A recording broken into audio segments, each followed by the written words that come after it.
Hello everyone, welcome back to Wisdom Crafts. आज हम class 12th के बहुत ही इंपॉर्टेंट टॉपिक को डिस्कस करने जा रहे हैं जिसका नाम है फैराडेज लॉ। ये फैराडेज लॉ को हम डिस्कस करने से पहले ये हम पढ़ेंगे कि ये एक्सपेरिमेंट, ये लॉज आए कैसे और इनको उसने कैसे सेटअप किया। ठीक है, ये इनको लॉज को कैसे निकाला गया। ठीक है, अब देखो, अब आप मेरे पीछे देख सकते हो कि मैंने एक रफ सा डायग्राम बना रखा है। अब मैं आपको बता दूं कि ये डायग्राम क्या है। ये डायग्राम है फैराडेज लॉ का सेटअप। ठीक है, फैराडेज एक्सपेरिमेंट का सेटअप भी आप कह सकते हो। इसमें उन्होंने क्या किया था, उन्होंने दो कॉइल्स ली थी। कौन सी कॉइल्स ली थी? एक तो प्राइमरी कॉइल ली थी और एक सेकेंडरी कॉइल ली थी। ठीक है, जो उनके पास प्राइमरी कॉइल थी ना, वो उन्होंने बैटरी और स्विच के साथ कनेक्ट कर रखी थी, और दूसरी उन्होंने जो कॉइल ले रखी थी दैट इज सेकेंडरी कॉइल दे रखी थी। ठीक है, सेकेंडरी कॉइल जो थी वो गैल्वेनोमीटर के साथ कनेक्टेड थी। ठीक है, फिर उन्होंने क्या किया, उन्होंने देखा कि चलो जब स्विच ऑफ है तब गैल्वेनोमीटर कुछ भी नहीं दिखा रहा है, मतलब कोई डिफ्लेक्शन नहीं है, कोई चेंज वहां पर नहीं आ रहा है। ठीक है, जैसे ही उन्होंने स्विच ऑन किया तो देखा कि ना गैल्वेनोमीटर की जो निडल थी वो मूव की। ठीक है, बट अब उसके मूव करने का रीजन क्या था वो उन्होंने देखा। ठीक है, अब उन्होंने देखा, फिर उन्होंने क्या एक्सपेरिमेंट, मैं आपको सब लिख के भी बताऊंगी, पहले आप समझ लीजिए। उन्होंने देखा कि जैसे ही मैंने स्विच ऑन किया वहां पर ना गैल्वेनोमीटर ने डिफ्लेक्शन शो की। बट वो डिफ्लेक्शन शो हुई क्यों? क्योंकि जैसे ही स्विच ऑन हुआ तो उन्होंने देखा कि मैग्नेटिक फ्लक्स में ना चेंज आया। ठीक है, मैग्नेटिक फ्लक्स में चेंज आया जिसकी वजह से करंट जो था वो इंक्रीज हुआ। ठीक है, करंट जो था वो इंक्रीज हुआ, और फिर देखा गया कि मैग्नेटिक फ्लक्स में चेंजेस आने स्टार्ट हुए, मैग्नेटिक फ्लक्स आई और फिर उसमें चेंज होने स्टार्ट हुए। फिर उसके बाद जो गैल्वेनोमीटर था उसने हमें डिफ्लेक्शन शो करा दी। ठीक है, ये था उनका सेटअप। बट अब इसका मतलब क्या था, अब इस चीज का मतलब क्या था, मतलब फिर उन्होंने दो लॉज दिए इस सभी एक्सपेरिमेंट, इन सब ऑब्जर्वेशंस के रिगार्डिंग। ठीक है, आज हम वही सारी ऑब्जर्वेशंस लिखेंगे, इस सेटअप को देखेंगे कि क्या क्या है हमारे पास। ठीक है, आइए चलिए स्टार्ट करते हैं। देखो, ये डायग्राम छोटा सा मैंने बना रखा है। ठीक है, अब जब मैंने डायग्राम छोटा सा बना रखा है तो मैं आपको बता दूं कि ये मेरे पास एक कॉइल है। ठीक है, देखो, ये मेरे पास एक कॉइल है और ये मेरे पास एक दूसरी कॉइल है। ठीक है, अब मैं आपको बता दूं कि उन्होंने दो कॉइल्स ले रखी है। ठीक है, कॉइल नंबर 1। ठीक है, कॉइल नंबर 1, कॉइल नंबर 1 है प्राइमरी कॉइल। ठीक है, इसमें क्या था हमारे पास, प्राइमरी कॉइल था। ठीक है, प्राइमरी कॉइल था। प्राइमरी कॉइल जो था वो क्या था, कैसे आया वो था जो बैटरी और स्विच से कनेक्टेड था। Primary coil connected to switch,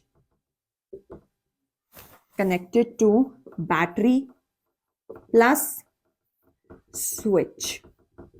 ठीक है जी, अब प्राइमरी कॉइल था, प्राइमरी कॉइल को कनेक्ट किया गया है स्विच और बैटरी से। ठीक है, देखो, कॉइल नंबर 2, कॉइल नंबर 2 क्या है, सेकेंडरी कॉइल। ठीक है, कॉइल नंबर 2 का नाम क्या हम रखेंगे, सेकेंडरी कॉइल, उन्होंने रखा था, सॉरी। ठीक है, सेकेंडरी कॉइल आया समझ में, सेकेंडरी कॉइल। अब ये जो सेकेंडरी कॉइल थी ना हमारे पास, देखो दो कॉइल्स दे रखी है। अब मैं यहां आपको इमेजिन करना है कि ये जो आपकी एक रॉड है ना, उस पे कॉइल्स को ऐसे लपेटा गया है, या लूप को भी आप कह सकते हो। ठीक है, ऐसे लपेटा गया है और वो दो कॉइल्स है। एक को नाम सेकेंडरी दे रखा है, सॉरी, एक को नाम प्राइमरी दे रखा है और एक को नाम सेकेंडरी दे रखा है। एक जो है वो बैटरी से कनेक्टेड है और दूसरी की जो वायर है, काइंड ऑफ वायर है, वो गैल्वेनोमीटर से कनेक्टेड है। ठीक है, कनेक्टेड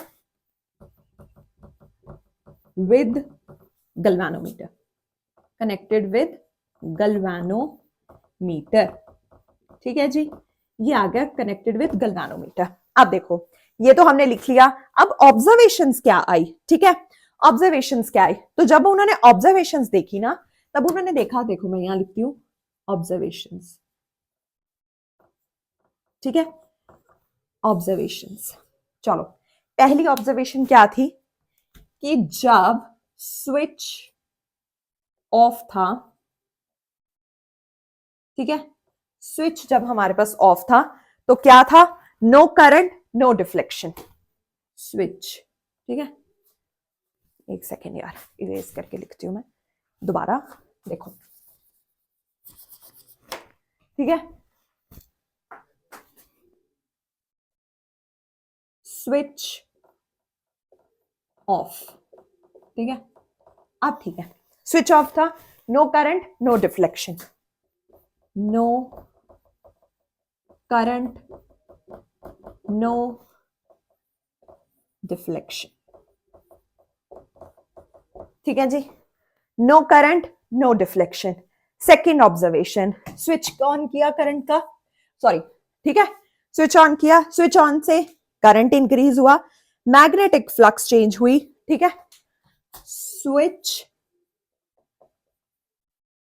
ऑन, ठीक है, current increased, current increased, okay जी, उसके बाद क्या हुआ, current increase, magnetic flux changed,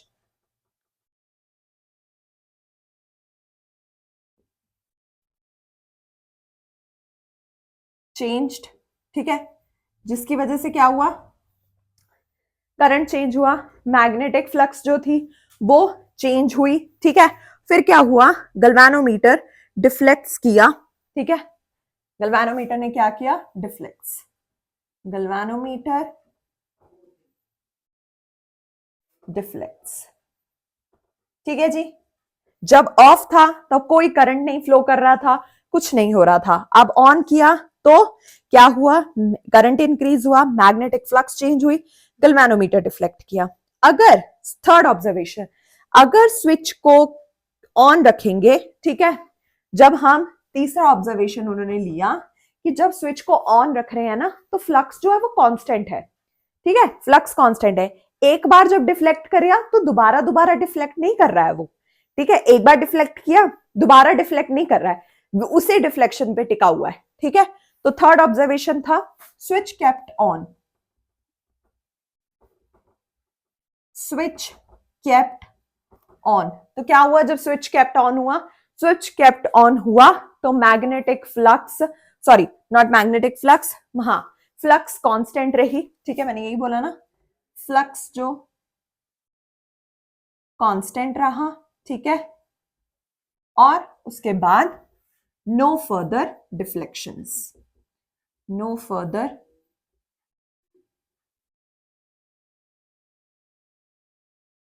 deflection, ठीक है, switch kept on, flux constant, no further deflection, ठीक है।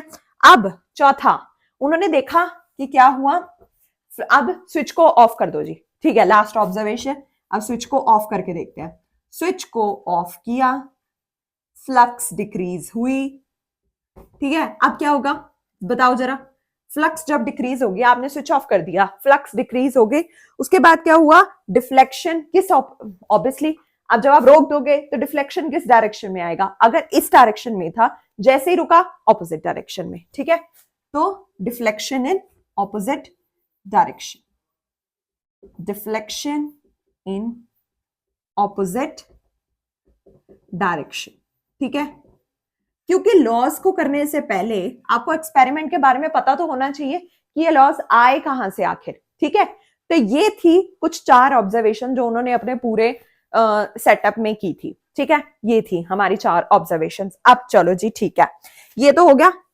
अब ठीक है, आप बोलोगे कि ठीक है, अब इसका कंक्लूजन क्या निकला भाई, ठीक है, अब हम कंक्लूजन की बात कर लेते हैं, एक मिनट, कंक्लूजन क्या निकला इसका, राइट, कंक्लूजन क्या निकला, तो देखो कंक्लूजन इसका ये निकला कि यहां पर मैग्नेटिक फ्लक्स चेंज होती जा रही है, ठीक है, मैग्नेटिक फ्लक्स, ठीक है, इंड्यूसेस ईएमएफ और करंट सब चेंज हो रहे हैं, ये था उनका पहला ऑब्जर्वेशन इस पूरे सेटअप से।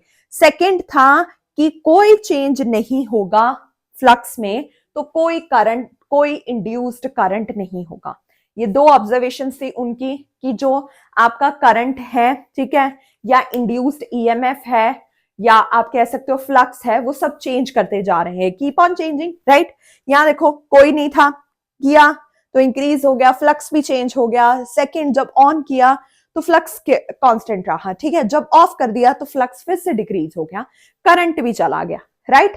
तो क्या हो रहा है, पहला कंक्लूजन यही निकला कि magnetic flux keep on changing, और दूसरा किया कि अगर आपके पास कोई फ्लक्स नहीं है तो वहां पर कोई भी इंड्यूस्ड ईएमएफ इंड्यूस्ड करंट नहीं होगा, ठीक है।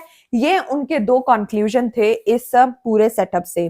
Changing flux, magnetic flux induces EMF current, okay. Changing magnetic flux, okay, changing magnetic flux, ठीक है, इंड्यूसेस ईएमएफ और करंट, इंड्यूसेस ईएमएफ और करंट, ठीक है।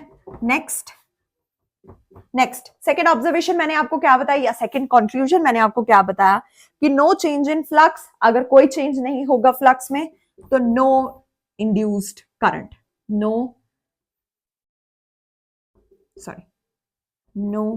change in flux means no induced current, no induced current, ठीक है जी। ये थे दो कंक्लूजन फैराडेज लॉ के, ठीक है जी, ओके। पता है कि जो ये फैराडेज फर्स्ट लॉ है ना, जो हमने कंक्लूजन वहां पर दो कंक्लूजन किए ना अभी, ये सेम वही है, ठीक है। वो दो कंक्लूजन जो हमें बता रहे थे वो ही फैराडे के दो लॉज हैं, ठीक है। अब मैंने आपको क्या बोला था जब मैंने वहां पर लिखा था कि अगर आपका मैग्नेटिक फ्लक्स कॉइल्स में चेंज हो रहा है तो वहां पर इंड्यूस्ड ईएमएफ या आप कह सकते हो इंड्यूस्ड करंट प्रोड्यूस होगा ही होगा, ठीक है। तो वही हमारा फर्स्ट फैराडे लॉ है, ठीक है, कि अगर वहां पर मैग्नेटिक फील्ड कॉइल्स में मैग्नेटिक फ्लक्स कॉइल्स में चेंज हो रहा है तो पक्का का पक्का आपका जो इंड्यूस्ड ईएमएफ है या करंट है वो होगा, ठीक है। चलो लिख लेते हैं अब इसे, कैसे लिखेंगे, whenever the magnetic flux linked with the closed circuit, okay, whenever, ठीक है, कैसे लिखेंगे, whenever, okay, the magnetic flux linked with a closed circuit, whenever the magnetic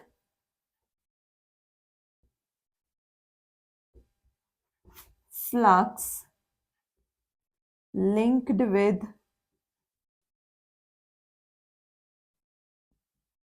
okay, whenever the magnetic flux linked with closed circuit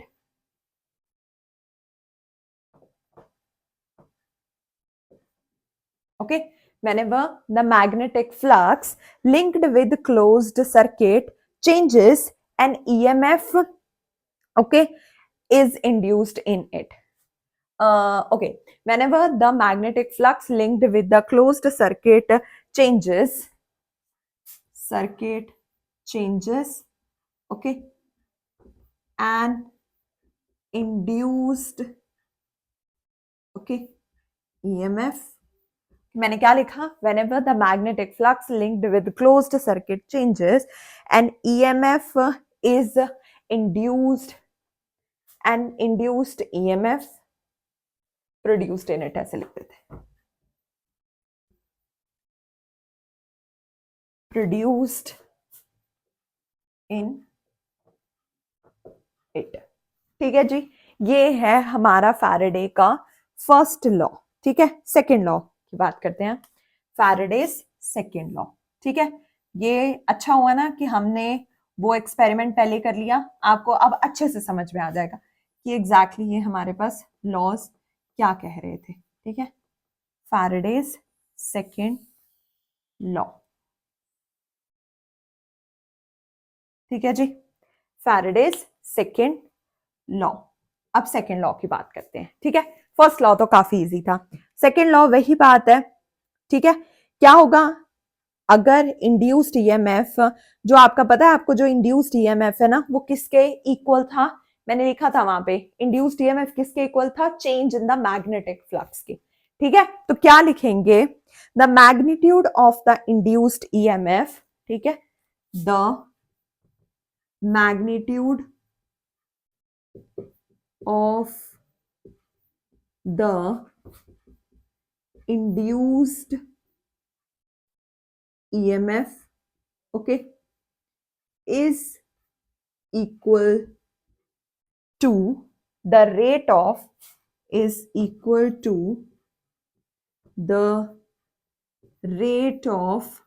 change of magnetic flux linked with the closed circuit. Rate of change of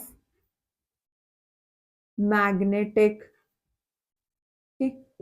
flux, okay, rate of change of magnetic flux linked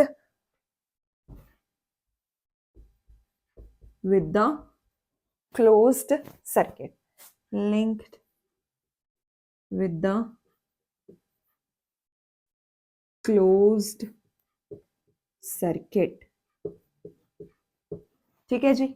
The magnitude of the induced EMF is equal to the rate of change of magnetic flux linked with closed circuit. ठीक है. अब आपको पता है मैं mathematically कैसे लिख सकती हूँ. E is equals to d phi by dt. ठीक है. यही है ना रेट ऑफ चेंज ऑफ. ठीक है. और अगर मेरी कॉइल, अगर जो हमारे पास कॉइल है उस पर n नंबर ऑफ टर्न्स है, for a coil having n turns, ठीक है. अगर n टर्न्स है तो क्या प्रॉब्लम है, तब हम क्या करेंगे, फिर हम क्या करेंगे, ये था मैग्नीट्यूड, लिखा था ना मैग्नीट्यूड. अब E is equals to minus n d phi by dt. ठीक है. ये आ गया हमारा mathematical representation of the second law of Faraday. ठीक है जी. आई होप आपको ये दोनों लॉज अच्छे से समझ में आए हो. अगर आए हो तो प्लीज अपने फ्रेंड्स के साथ शेयर कीजिए, चैनल को सब्सक्राइब कीजिए और ज्यादा से ज्यादा वीडियो को शेयर कीजिए. Thank you so much for your time. Stay tuned.